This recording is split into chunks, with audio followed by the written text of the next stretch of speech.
السلام عليكم، كي دايرين؟ لاباس عليكم؟ ضمن تحضيرات رمضان جبت لكم واحد الحشوه اللي سهله ماهله بسيطه ولذيذه بالنسبه للبنات اللي ما عندهمش الوقت، اللي ما كيبغيوش يوقفوا بزاف في الكوزينه، واللي ما كيبغيوش قوه المعان. فجبت لكم هاد الحشوه اللي رائعه. بالنسبه للمقادير غادي نحتاجو الكميه من لدان فيمي، كناخذوا شويه من الصدر وشويه من الورد، وكنحتاجو العلبه ديال سوريمي، علبه ديال الجبن ديال الدهن اللي الوزن ديالها 100 غرام، 6 ديال القطع ديال الجبن كيري اولا المربع، ملح، ابزار، والثوم القصبي الا توفر، اولا اي اعشاب اللي كتبغيو تنسموا بها المملحات ديالكم. بالنسبه للطريقه فكناخذوا العناصر كاملها. هنايا كنقطعوا سوريمي وكنقطعوا لدان فيمي. بالنسبه للناس اللي ما توفرش لهم لدان فيمي كتقدروا ديروا فقط المرتديلا، علبه ديال المرتديلا، ولكن هاد لدان فيمي كيعطي هذاك لوغو ديال المدخن كيجي زوين.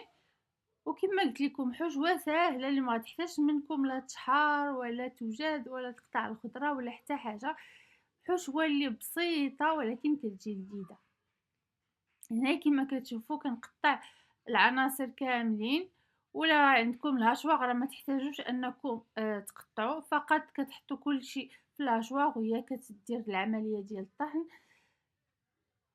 هنا غادي نعطيكم ايضا السر باش ما يتفرقعوش لكم لي سيجار ديالكم اللي تكونوا كتقليوهم اولا كديروهم في الفران، لانهم مستعملين فيها الجبن، وكنعرفوا بان القنينطات اولا لي سيجار ديال الجبن كيقدروا يتفرقعوا لنا في القليان وحتى في الفران.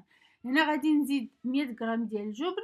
الا ما توفرش لكم كتقدروا تعوضوه ب 100 غرام ديال البيشاميل، غير هو ضروري انها تكون شاده راسها، ما تكونش جاريه بزاف. ولا زدنا البيشاميل كنقدروا نزيدوا واحد شويه ديال الشعريه الصينيه اللي تتكون مرقده في الماء سخون، بهكا كتشرب لينا داك السوائل اللي كاينين في البيشاميل وما كيتفزكش لنا الورقه وما كيتفرقعوش. حاجه اخرى عاوتاني بالنسبه لهاد الجبن المثلث، احسن جبن يمكن تديرو في القنينطات اولا لي سيجار اللي تيكون فيهم الجبن، لانه كيخلي لنا اولا انه يخلي لنا الحشوه متماسكه، ثانيا ما تيخليش ان الجبن يتفرقع في القلي اولا في الفران. وفي الاخر غادي نقول لكم الحاجه الاخرى اللي ما كتخليناش لي سيجار ديالنا كيتفرقعوا علينا في الطياب.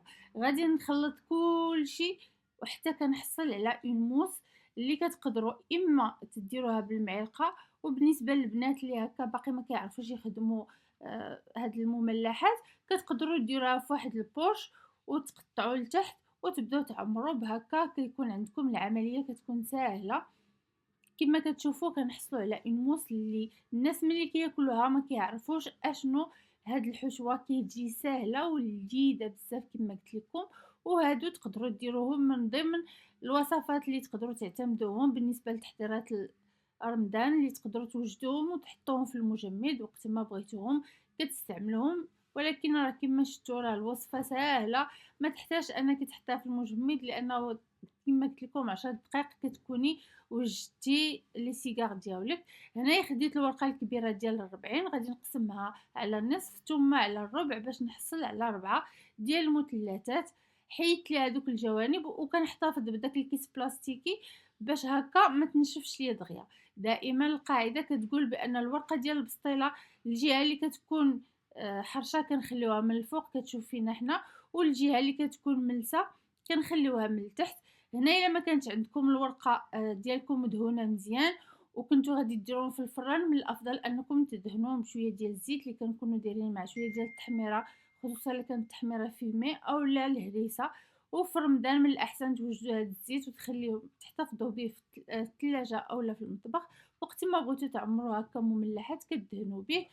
كما كتشوفوا انا كندير الحشوه في داك القاع اولا الراس ديال المثلث، وكندور باش هكا كيجيوني كلشي لي سيجار ديالي نفس الشكل وكيجيو فينيسيون ديالهم مزيانه.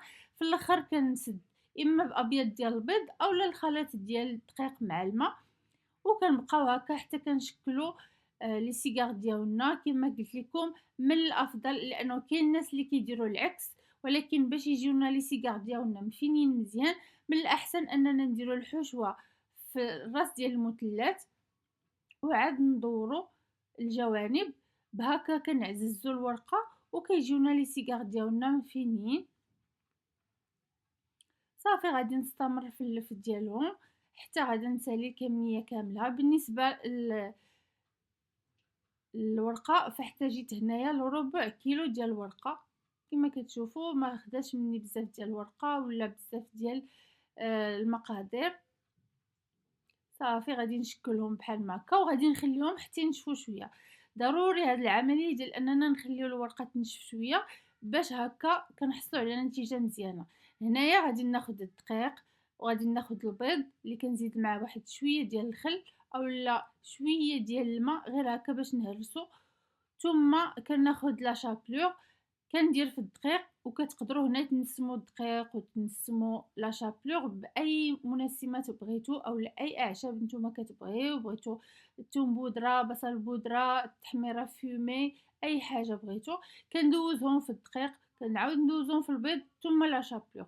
وهذه من الاشياء اللي كتخلينا ان لي سيجار ديالنا ما كيتفرقعوش في القلي اولا في الفران. علاش؟